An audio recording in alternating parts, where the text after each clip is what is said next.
This is Metallic Rub-ons Earth Tones Kit 2 and Luster Rub-ons Color Kit 4. Let's compare the colors from the two kits.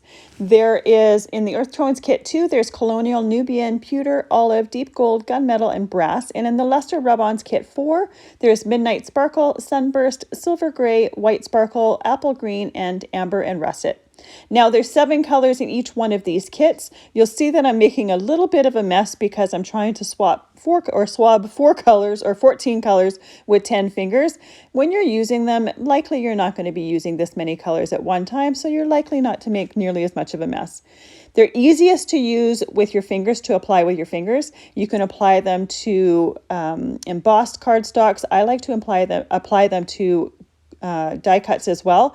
The one thing though is it's less messy to use makeup applicators to apply them. You can use your fingers and they are nice.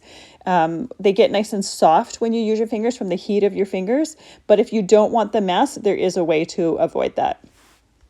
And they are easy cleanup with some warm water and some soap, so it's not something that's hard to get off your hands. I just like the fact that if you use a makeup applicator, you don't get nearly as much mess. But they're a great way to add some metallic and luster shimmer to your projects.